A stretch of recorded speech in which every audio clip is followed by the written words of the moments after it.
네, 안녕하세요, 셀리더 여러분. 이제 2학기가 시작되어서 우리 셀리더 성경 공부 영상을 또 시작하도록 하겠습니다. 지난주에는 우리 리더 모임을 함께 했는데 우리가 이제 리더로서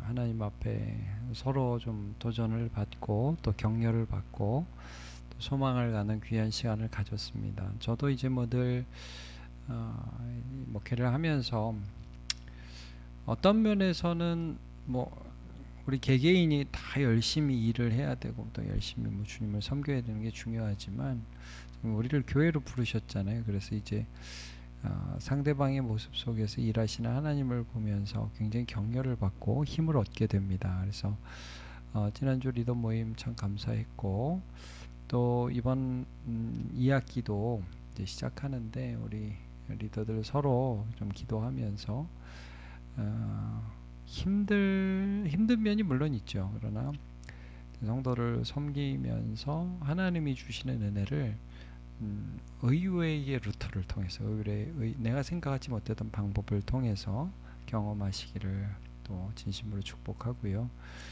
또 많이 서로 격려했으면 좋겠습니다. 이게 참 일이라는 게 제가 해보면 늘 그래요. 함께 있어서 격려받으면 힘들어도 할 수 있어요. 근데 서로 힘을 빠지게 하면 이게 굉장히 소모전이 되어지는 경우들이 많이 있죠. 그래서 시작하면서 우리가 서로에게 큰 힘과 격려가 되었으면 좋겠습니다. 이제 이번 주에 다루게 될 주제는 이제 제목은 이겁니다. 은혜가 다스리는 삶이라고 했는데 이제 우리가 이제 방학 동안에 성령 충만이라는 주제를 가지고 수련회를 갖고 나서 3주 정도 다윗의 삶을 살펴보면서 현실 가운데에서 어떻게 우리가 성령의 인도하심을 받는가 하는 부분들을 쭉 살펴보았잖아요. 다윗의 삶을 쭉 보면서 지난주엔 사실 제가 이제 갈망이라는 주제를 살펴보았습니다. 그래서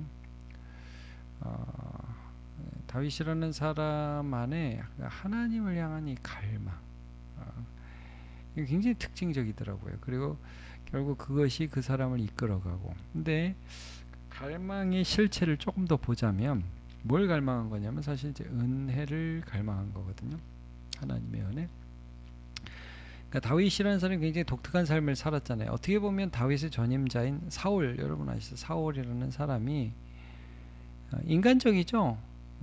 그리고 제가 인간적이라고 말씀하는 거는 매력적이라기보다는 보통 인간이 보여주는 그런 특징을 보여주는 삶을 살았습니다. 욕심내고 미워하고 애증의 관계를 갖다가 두려워하다 비참하게 죽는 그런 인간의 모습을 보여줬다면 다윗은 좀 달랐어요. 이게 다윗을 다르게 한 이유가 어디 있느냐? 다윗이 훌륭했느냐? 그건 아니고 그러니까 하나님이 그와 함께 해주셨고 그의 삶에 깨달은 게 있었어요. 은혜, 하나님의 은혜. 그리고 결국은 그래서 그가 하나님의 은혜를 베푸는 삶까지 이제 전환이 일어나죠. 하나님의 은혜를 받고 하나님의 은혜를 나누어 주는 삶. 그래서 은혜가 다스리는 삶이라는 주제를 가지고 말씀을 좀 나누기를 원하는데 이게 이제 우리에게는 어떻게 적용이 되냐면 여러분 다윗은 하나님의 택하심을 받아서 왕이 됐고 왕으로서 세상 가운데에서 하나님의 은혜를 나타내는 삶을 살았죠. 이게 우리에게는 어떻게 적용이 돼요? 우리는 예수 그리스도를 통해서 하나님의 은혜를 받게 되죠. 그리고 예수 그리스도를 전하는 삶을 세상 가운데 살아가게 됩니다. 은혜가 다스리는 삶, 우리도 똑같이 살아가요. 은혜가 뭐냐 하니까 이제 우리가 이런 말을 많이 하죠. 은혜라는 것은 값없이 주어지는 선물이다. 그러니까 내가 낸 게 없는데 선물이라는 건 여러분 값비싼 가치예요.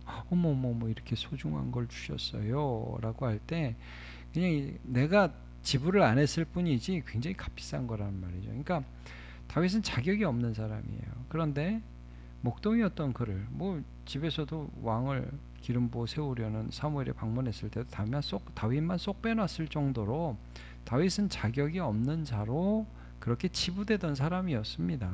근데 하나님이 그를 이스라엘의 왕으로 세우시고 그렇게 하기 위해서 훈련시키시고 늘 함께 하셨잖아요. 그러니까 그의 삶은 은혜가 아니면 설명될 수가 없어요. 뭐 제가 사무엘상을 다 지금 뭐 사무엘상을 다 얘기할 수는 없겠죠. 그러나 여러분 몇 가지 뭐 예를 들어 봐도 골리앗을 이긴 것도 그렇죠. 그러니까 다윗 안에 하나님이 주시는 담대함이 있었잖아요. 그러니까 이제 골리앗을 이길 수 있는 용기가 있었던 거예요. 은혜가 특징이 뭐냐면 골리앗을 이겼어요. 자랑할 게 없어요. 왜냐하면 하나님이 하셨다는 것을 알기 때문이죠. 이게 은혜가 중요해요. 은혜가 없는 곳엔 늘 다툼과 싸움이 있을 수밖에 없거든요. 뭐 다윗이 이제 도망자로 있을 때 사울에게 잡히지 않은 것, 사울이 죽일 수 없었던 것, 그리고 뭐 나발 때문에 힘들었는데 너무 화가 나가지고 다윗이 실수할 뻔했는데 아비가일을 하나님이 보내주셔서 이제 참을 수 있었던 것. 그러니까 하나님이 계속 보호해 주시는 것을 우리가 볼 수 있습니다. 그러니까 그의 삶에 하나님의 은혜가 계속 흘러 들어와요. 그러니까 하나님이 함께 해주세요. 그러니까 은혜의 실제, 다시 한번 말씀드리지만 은혜 정의는 이렇게 정의할 수 있어요. 자격 없는 자에게 값없이 주어지는 선물. 이게 이제 은혜잖아요. 이 은혜를 깨닫게 되면 자랑할 게 없고 싸울 필요가 없고 이 은혜를 받으면 담대해지고 이렇게 되는 거예요. 이게 다윗의 삶이었어요. 그러니까 사울을 자기도 죽이지 않을 수 있는 거예요. 그러니까 다윗의 삶을 사울과 좀 대비해서 보자면 사울은 하나님의 은혜를 간구하지 않아요. 자기가 공로를 세우려고 하는 사람이고 다윗은 끝까지 하나님을 의지하는 사람, 하나님의 은혜를 바라보는 사람, 은혜를 갈망했죠. 은혜를 갈망했고 그 은혜를 받았고 더 은혜를 갈망해서 더 은혜를 받아서 그 은혜를 나누어 주는 사람. 이게 이제 다윗이었다는 거죠.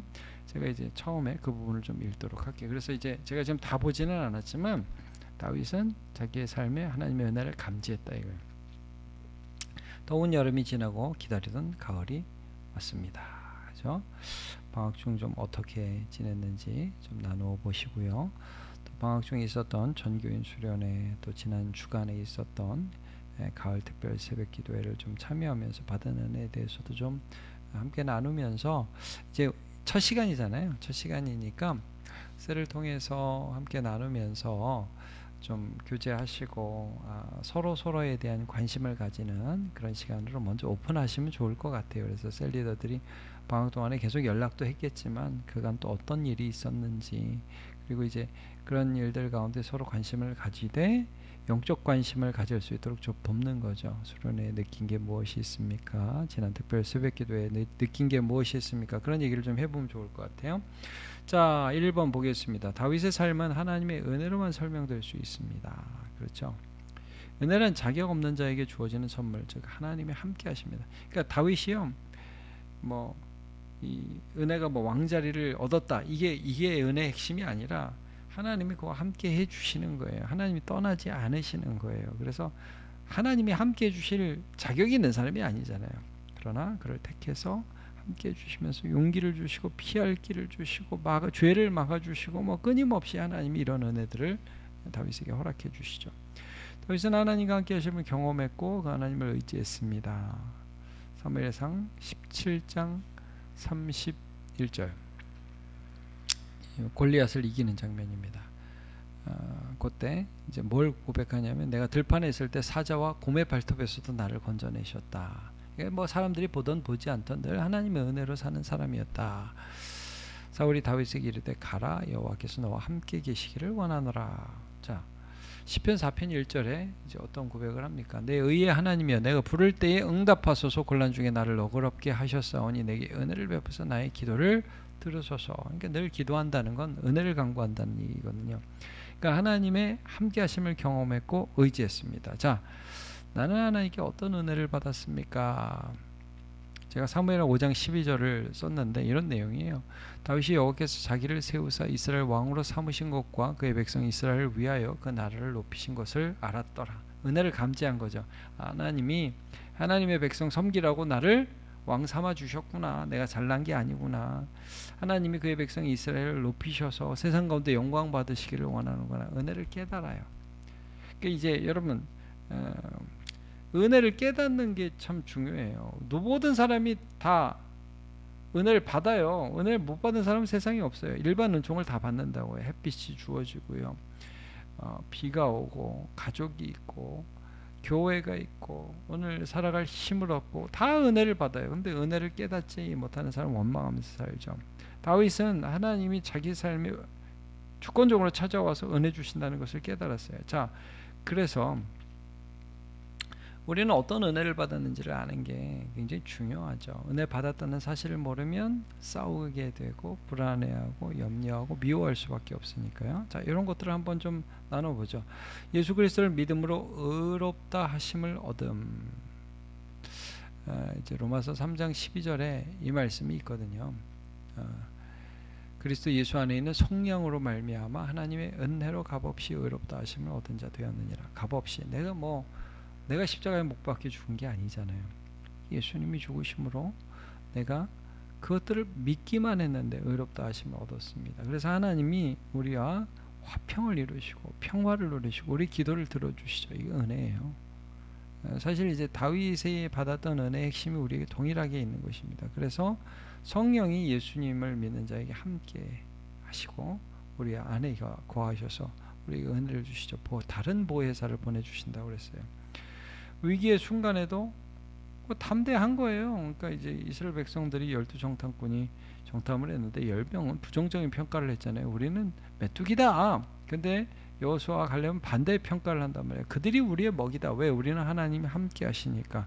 그러니까 하나님이 함께 하시는 것을 아는 사람은 담대할 수 있어요. 이 담대함이 주어지는 것 자체가 은혜야. 다윗이 골리앗을 봤을 때 골리앗보다 더 큰 하나님 보인다. 이건 뭐예요? 내 안에 성령께서 역사하신다. 보이지 않는 하나님이 느껴지기 때문에 이 세상을 살아갈 수 있다는 그 담대함이 주어진다는 게 우리에게 은혜죠. 그러니까 여러분, 은혜는 여러 형태로 주어져요.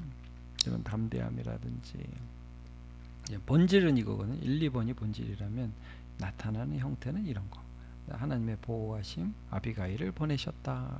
너를 통해서 나를 죄짓지 않게 해주셨다. 뭐 너무 담대하죠. 용서할 수 있는 은혜죠. 그러니까 본질은 1, 2번이고 이런 여러 가지 형태로 나타나는데 나는 어떤 하나님의 은혜를 받았는가. 이게 이제 방학 동안에 그런 뭐 나누면 여러 가지 얘기를 할 수 있어.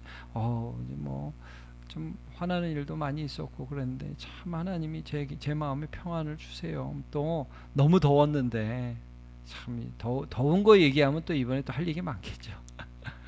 이번 주 되니까 조금 그래도 좀 시원해진 것 같아요. 참 이 더위에 하나님 은혜로 참 힘들었지만 살 수 있었습니다. 여러 우리 삶의 이야기들을 나눌 수 있으면 좋겠습니다. 그래서 기타로 나누고요. 자, 2번 가겠습니다.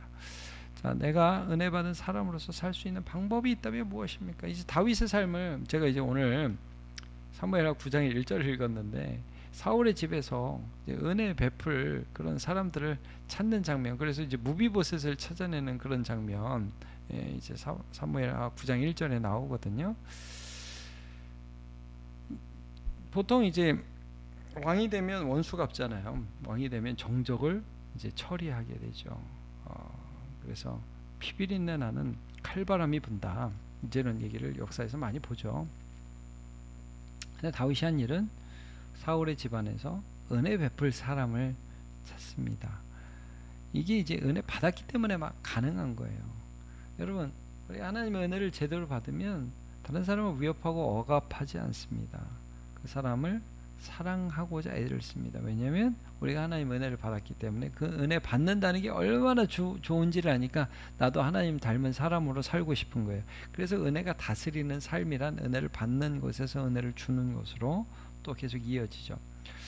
자, 내가 은혜 받은 사람을 살 수 있는 방법. 첫 번째, 겸손하며 자랑하지 않는다. 너희가 이 은혜에 의하여 믿음으로 말미암아 구원을 얻었으니 이것이 너희에게 난 것이 아니요 하나님의 선물이라. 행위에서 난 것이 아니니 이는 누구든지 자랑하지 못하게 하려 함이라.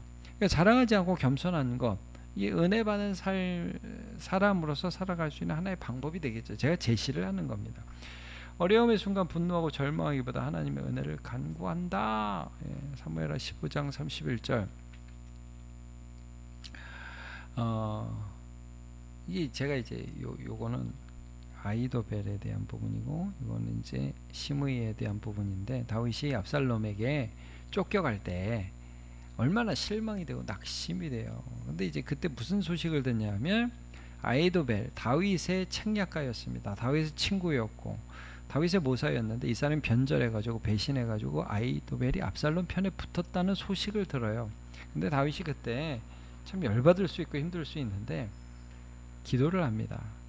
하나님, 아이도벨의 모략을 어리석게 해 주시옵소서라고 기도를 합니다.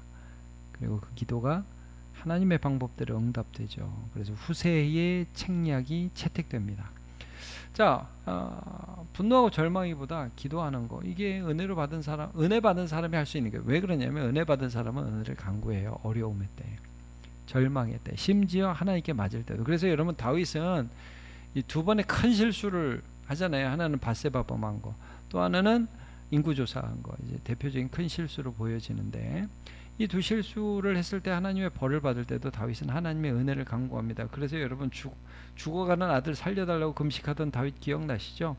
그리고 인구조사해가지고 하나님이 전염병으로 예루살렘을 치는데 하나님 은혜 베풀어 달라고 거기서 꿇어 엎드려서 기도하고, 하나님이 고마해라 해가지고 그 여보수의 타작마당, 거기가 어떻게 되냐면 나중에 솔로몬이 있는 성전 터가 됩니다. 그러니까 은혜를 간구해요. 늘 은혜를 간구해요. 그래서 아이도벨의 부분, 그 다음에 시므이도 제가 사무엘하 16장 이 부분을 한번 좀 읽어드리면, 혹시 여호와께서 나의 원통함을 감찰하시니 오늘 그 저주 때문에 여호와께서 손으로 내게 갚아주시리라 하면서, 시므이가 너무 자기가 힘들고 도망가는데 계속 너는 죄인이야, 나쁜 놈이야, 네 아들이 배신한 건 그건 하나님이 너한테 벌을 주는 거야, 이렇게 얘기할 때 맞아요, 하나님 제가 잘못했습니다, 그래도 은혜 주세요, 그렇게 하나님께 간구를 합니다. 이게 은혜 받은 사람이 할 수 있는 일이에요.